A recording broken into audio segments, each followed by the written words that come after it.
Famous last words before execution. Marie Antoinette, the Queen of France, as she was about to be executed, had an unintended misstep.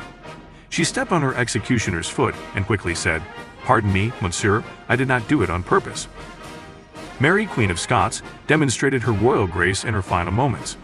When the executioners knelt, recognizing Her Majesty, and sought forgiveness, she responded, "I forgive you with all my heart. For now, I hope you shall make an end of all my troubles." Robert Childers, a distinguished Irish politician, faced his firing squad with undying courage. In his last moments, he told them, "Take a step forward, lads, it will be easier that way." In a profound act of honor, he had his son commit to personally forgiving those who judged him. Sir Thomas More's end came with a touch of levity despite the grave circumstances. When King Henry VI's decree sent him to the block, he had a particular request. As the blade was raised, he said about his beard, "This has not offended the king," before letting the axe fall. Brutal sports in each empire. The Mayans indulged in a unique ball game called polka talk. Participants could only use their hips and knees to maneuver the ball through a hoop. The stakes were incredibly high. The losing team's captain would offer his own head to the victor, who would then sever it. On certain occasions, the entire losing side faced sacrifice, believed to be an offering to the deities. The Vikings had their own intense version of tug-of-war. Two teams would grapple with animal hides, trying to pull each other towards a fiery pit. The unfortunate losers would plummet into the flames. Victors not only relished their win, but also claimed the treasures of the latest town they had raided, often consisting of women. Lastly, in Egypt, a perilous jousting game was played on the Nile. Competitors, each in a boat, would paddle fiercely towards each other, aiming to strike their opponent with their oars to tip them into the water. The presence of crocodiles in the river meant that defeat was a deadly proposition. Epic moments of Winston Churchill's life. While staying at the White House, President Roosevelt unexpectedly encountered a nude Winston Churchill. Apologizing for the intrusion, Churchill responded, "The British Prime Minister has no secrets from the US President." Once, while Churchill was in the restroom, he received a call from the Lord Privy Seal. He exclaimed, "Inform him I'm occupied with one matter at a time." Upon turning 75, a journalist inquired if he feared the end. Churchill humorously stated, "I'm prepared to face my creator. Whether he's ready for the experience of encountering me remains to be seen." Even after such a vibrant and eventful life, his final words were, "It's all become rather tedious." How Genghis Khan used 1,000 cats to conquer a city. During the siege of the city of Valois, Genghis Khan was met with resilient walls he couldn't breach. Seeking an alternative strategy, he extended an offer of truce to the city's leader, asking for 1,000 cats and birds as a gesture of goodwill. Puzzled but seeing no threat in the request, the ruler of Balochia complied. Once the animals were in his possession, Genghis Khan devised a cunning plan. His soldiers attached oil-drenched cloths to the tails of the cats, then set them alight. Panicked and trying to escape the flames, the animals instinctively dashed back to the safety of the city, which was largely constructed from timber. The rapid spread of fire created by the fleeing animals plunged the city into chaos. With the city's defenses preoccupied with battling the unexpected blazes, the Mongols took the opportunity to storm the weakened walls, securing an easy victory over Valois. Did you know just looking at this man could get you killed? A figure shrouded in intrigue, Ismail Sharif was the king of Morocco in the 18th century. Though he himself was half black, he surprisingly implemented policies that enslaved black individuals within his empire, including those who were previously free. Interestingly, Sharif's policies didn't seem to be based on racial prejudice alone. He was known for his disdain for almost everyone. Among the many idiosyncrasies associated with his rule was his aversion to being seen. Legend has it that those who dared to gaze upon him or his extensive harem, which comprised approximately 500 women, could face dire consequences, including death. As a result, visitors to his court often adopted the practice of lying face down to avoid inadvertently incurring his wrath.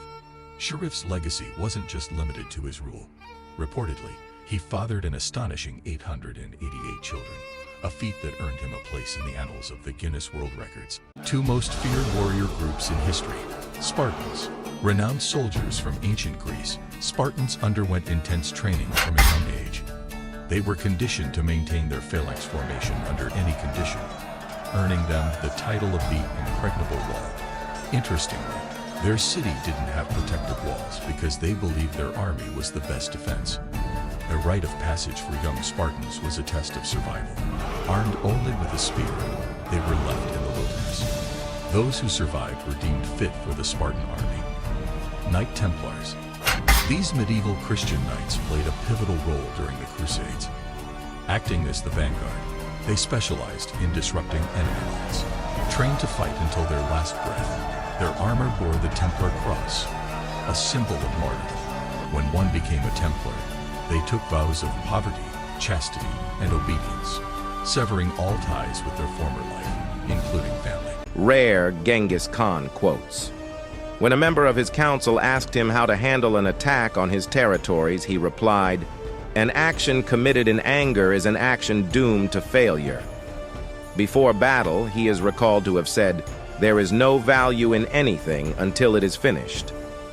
After successfully destroying the wall of South Park, Genghis triumphantly told his army, "The greatest happiness is to vanquish your enemies, to chase them before you, to rob them of their wealth, to see those dear to them bathed in tears, to clasp to your bosom their wives and daughters." When asked about his empire, he responded, "Conquering the world on horseback is easy. It is dismounting and governing that is hard." Known as the greatest conqueror of all time, he remains largely unknown to the general population. Who is Shaka Zulu? The vast African landscapes have borne witness to countless legends, but Shaka Zulu's tale remains unparalleled. Born in 1787 to the Zulu chieftain Senzangakona, Shaka's youth was marred by rejection and exile. But these tribulations only fueled his destiny.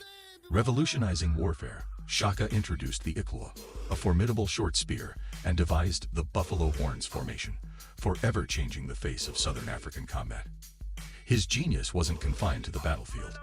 With shrewd diplomacy and a vision of unity, he began amalgamating scattered Zulu clans into a singular mighty empire. Yet, like all powerful tales, Shaka's story has its shades. His transformative reign was punctuated by episodes of intense ruthlessness, and in 1828, this towering figure met a tragic end at the hands of his own kin. In a mere 41 years, Shaka left an indelible mark, crafting an empire and a legacy that still echoes loudly through the corridors of history. 3 times that proved the pride of Julius Caesar. While journeying through a humble village nestled in the Alps, his companions mused if power struggles existed even in such modest settings. Caesar asserted, "In this place, I prefer to lead than to be second best in Rome." Scandals surrounded Caesar's wife, Pompeia, hinting at infidelity, even though he didn't speak ill of her during the trial. When questioned why he distanced himself from her, he declared, "The spouse of Caesar must not even be under a shadow of doubt." After besting his formidable adversary, Pompey, in combat, Pompey sought refuge in Egypt. Yet Ptolemy XIII, the ruling pharaoh, chose to execute Pompey, offering his severed head to Caesar, expecting gratitude. Contrarily, Caesar's wrath was ignited. Despite Pompey being his foe, he was a Roman at heart. It was unthinkable for the pharaoh to take the life of a distinguished Roman commander.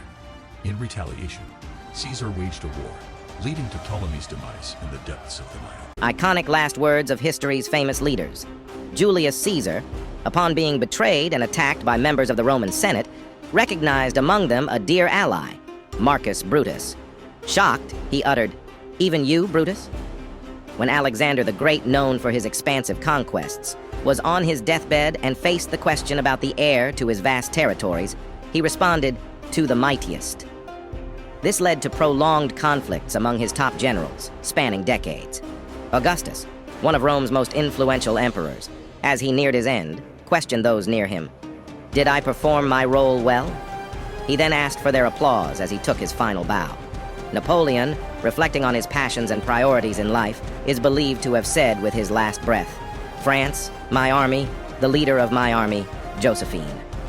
Through these words, he encapsulated his love for his nation, his dedication to his troops, and his cherished memories of his beloved wife, Josephine.